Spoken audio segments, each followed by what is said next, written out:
और पीएम के दौरे पर आपको लगातार अपडेट देंगे, लेकिन इस वक्त बड़ी खबर आ रही है। आरबीआई के गवर्नर शक्तिकांत दास एक प्रेस कॉन्फ्रेंस कर रहे हैं, आपको वहां लिए चलते हैं। Once again, central banks have to answer the call to the front line in defense of the economy. The recent release of macroeconomic data that for the first time revealed the damage wrought by COVID-19 brought forward the need for an off-cycle meeting of the Monetary Policy Committee, that is the MPC, in lieu of the earlier scheduled meeting between June 3rd to 5th, 2020. Over the last 3 days, that is 20th, 21st and 22nd, the MPC reviewed the domestic and global developments and their implications for the outlook. After extensive discussions, the MPC voted unanimously for a reduction in policy repo rate and for maintaining the accommodative stance of monetary policy as long as necessary to revive growth and to mitigate the impact of COVID-19 while ensuring that inflation remains within the target. On the quantum of reduction, the MPC voted with a 5:1 majority to reduce the policy repo rate by 40 basis points, 40 basis points from 4.4% to 4%. Consequently, the MSF rate and the bank rate now stand reduced to 4.25%. and reverse repo rate stands reduced to 3.35%. Before I lay out the backdrop, the rational and expected outcomes of the MPC's decisions, I wish to thank the committee members for their valuable contribution during the deliberations. I would also like to thank my colleagues in the RBI who have been working tirelessly in RBI's fight against COVID-19. My gratitude goes out to our teams for their intellectual support, analytical work, and the logistical arrangements. A special word of praise for our team of what is now about 200 officers, staff, and service providers who are working unstinted 24/7 in isolation away from their families in order to keep the essential RBI services available to the nation.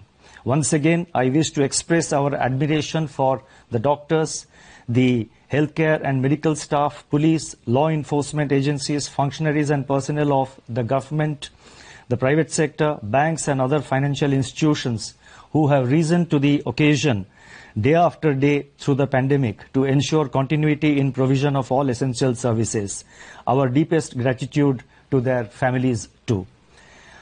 I would now like to provide an assessment of the current macroeconomic situation, both global and domestic.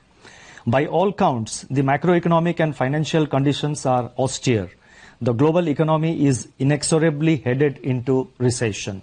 The global manufacturing PMI contracted to an 11-year low in April 2020. The global services PMI recorded its steepest decline in the history of the index.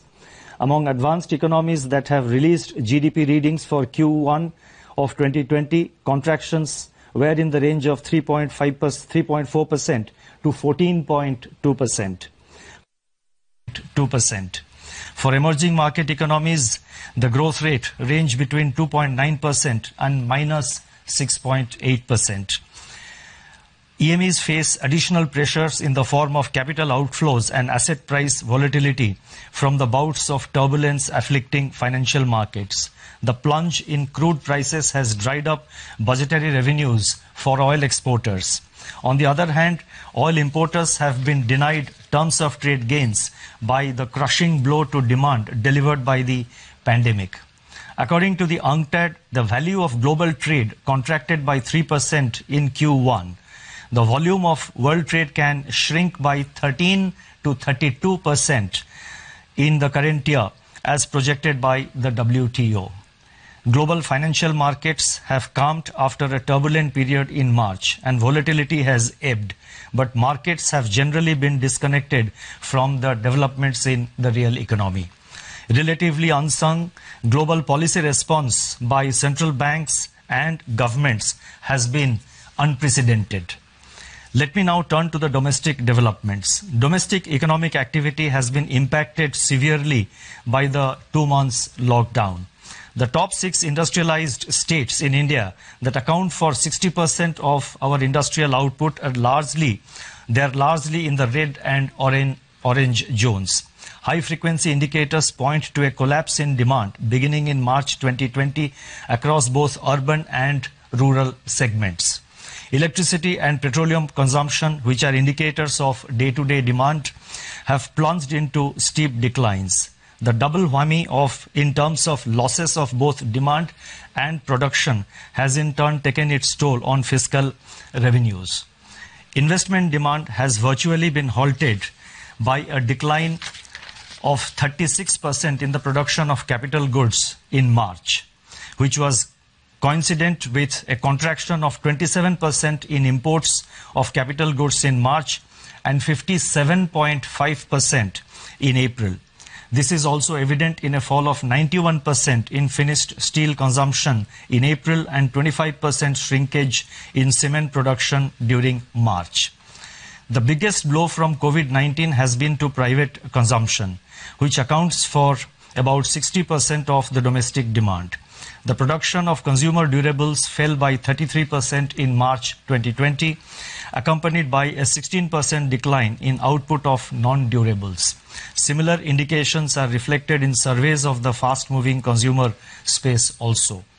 In the production sectors, industrial production shrank by close to 17% in March, with manufacturing activity down by 21%.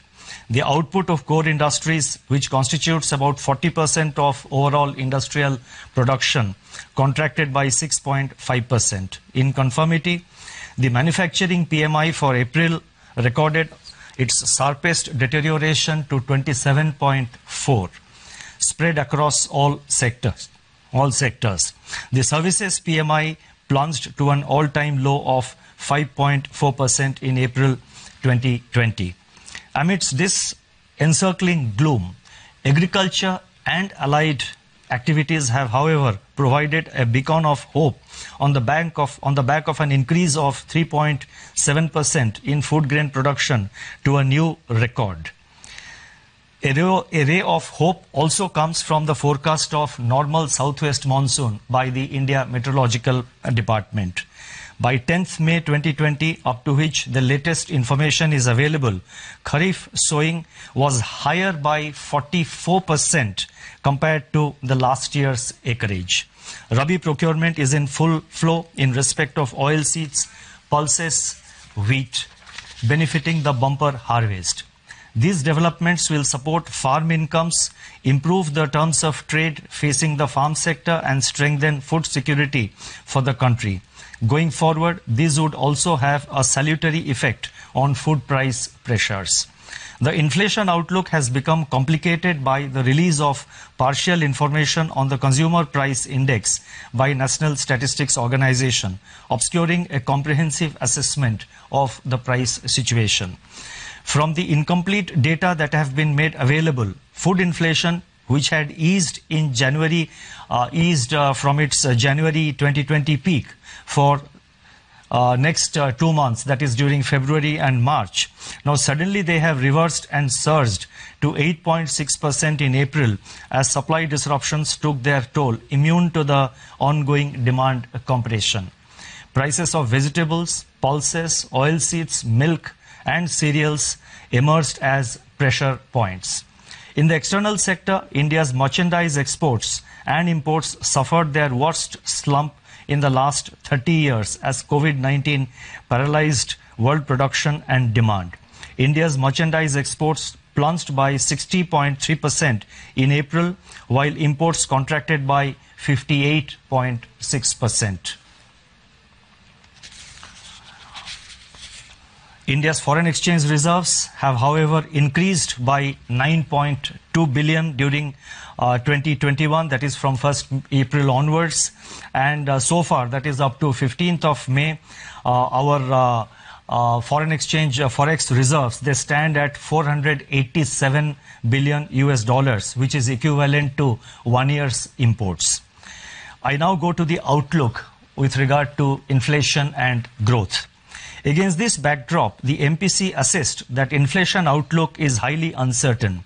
The supply shock to food prices in April may show persistence over the next few months, depending upon the state of lockdown and the time taken to restore the supply chains after relaxation of the lockdown.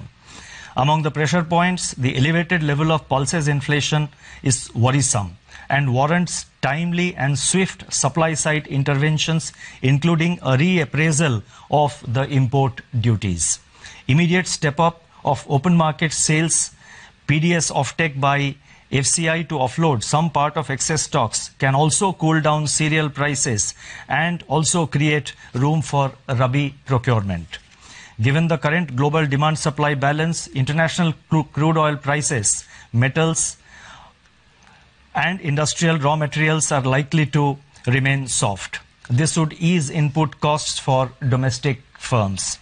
Deficient demand may hold down pressure on core inflation, although persisting supply dislocations impart uncertainty to their near-term outlook. Much will depend on the shape of the recovery after COVID-19. Accordingly, the MPC is of the view that headline inflation may remain firm in the first half of 2020, but should ease in the second half, aided also by favorable base effects.